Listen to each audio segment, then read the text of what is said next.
Hello friends, welcome to our channel. मैं हूं पम्मी। आज हम बनाने जा रहे हैं चौलाई का साग। ये देखिए, देखने में ऐसा होता है। इसके लाल और हरे रंग के पत्ते होते हैं। इसे इंग्लिश में एमरंथ कहते हैं। ये राजगिरे के पत्ते हैं। राजगिरे का आटा आप व्रत में यूज करते हैं। ये जो चौलाई का साग है, ये इसके बहुत सारे हेल्थ बेनिफिट्स हैं और खाने में भी ये बहुत टेस्टी होता है। तो चलिए देखते हैं हमने इस साग को कैसे बनाया है। ये हमने चौलाई की एक गुच्छी ली थी और उसे साफ कर लिया और उसके जो जितने गंदे पत्ते और पीले पत्ते थे निकाल दिए, और जो ये मोटी मोटी ज्यादा डंडियां थी वो भी निकाल के अलग कर दी।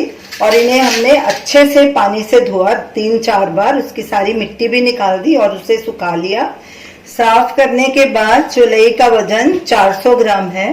अब इसे हम मोटा मोटा कट करेंगे। ये जो सॉफ्ट डंडियां थी ये भी मैंने साथ में रखी हैं, ये ज्यादा सख्त नहीं है।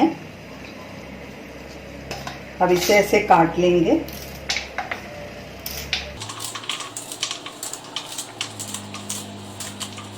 और इसी तरह सारे साग को काट के रख लेंगे।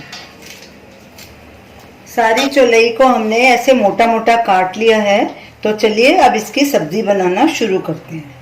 हमने एक कढ़ाई को लो मीडियम गैस पे रखा है। अब इसमें 2 से 3 टेबलस्पून सरसों का तेल डालेंगे। आप इसमें दूसरा ऑयल भी डाल सकते हैं और तेल को गरम होने देंगे। हमने इसका पहले से ही धुआं निकाल के रख लिया था, ठंडा करके बोतल में भर लिया था। अब इसे बस थोड़ा गरम ही करना है। जब भी आप कभी सरसों के तेल में सब्जी बनाएं तो उसका धुआं जरूर निकाल लेना चाहिए, नहीं तो उसका कच्चा कच्चा स्मेल आती है। तेल गरम हो गया है, गैस को बिल्कुल सिम पे कर देंगे और इसमें 1 टीस्पून जीरा डालेंगे। इस साग में बहुत ही कम मसाले डलते हैं। जीरे को क्रैकल होने देंगे और साथ में ये 1/4 टीस्पून हींग भी डाल देंगे। जीरा क्रैकल होना शुरू हो गया है। अब इसमें ये 8-10 कलियां लहसुन की हैं जो हमने बारीक चॉप कर दिया था, ये डालेंगे। गैस को स्लो पे ही रखना है। लहसुन को भी हम स्लो पे ही भूनेंगे तो ही इसका अच्छा फ्लेवर आएगा। 1-2 मिनट बाद इसमें प्याज भी डाल देंगे। अब इसमें एक बारीक कटा हुआ प्याज डालेंगे। ये हमने एक बड़ा साइज का प्याज लिया था, अगर आपके छोटे हैं तो आप 2 भी डाल सकते हैं। साथ में ही ये 1 हरी मिर्च और 2 लाल मिर्च कटी हुई ऐसे। हरी को हमने बारीक काट लिया और लाल वाली मिर्च को मोटा मोटा काटा।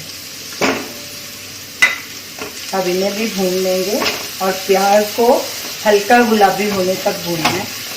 गैस को लो मीडियम पे कर देंगे।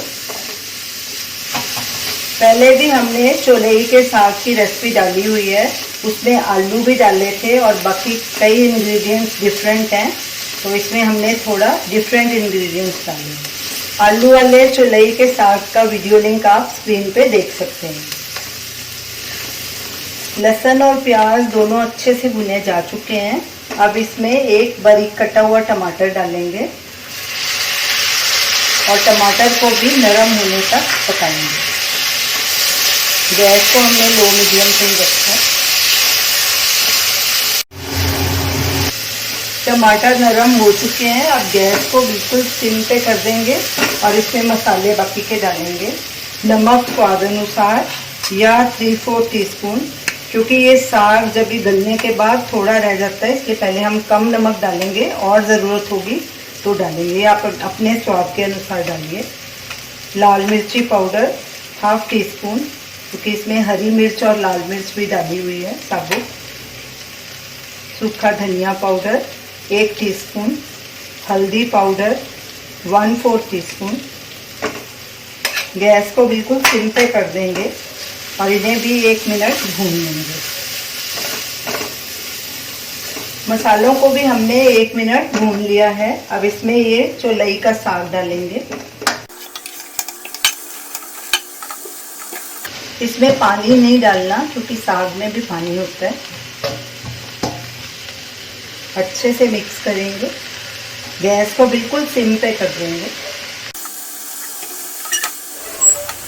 सब चीज़ें अच्छे से मिक्स हो गई हैं। गैस को सिम पे ही रखना है। अब इसे ढक देंगे और बीच बीच में चेक करते रहेंगे, अगर पानी की ज़रूरत पड़ी तो डालेंगे। साग को पकते 5 मिनट हो गए हैं, अब इसे चेक करेंगे। ये देखिए ऐसे नरम धीरे धीरे होना शुरू हो गया है। फिर से ढक देते हैं। साग को पकते 20 मिनट हो चुके हैं। ये देखिए साग पक गया हमारा, इसका पानी भी पूरी तरह से सूख गया। हमने और इसमें बिल्कुल पानी नहीं डाला, साग का ही पानी था, उसी में ही ये पका है। ये देखिए नरम भी हो गया।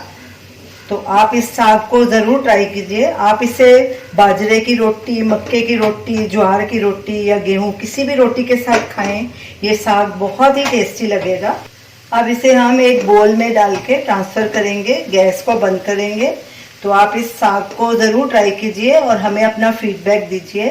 Thanks for watching.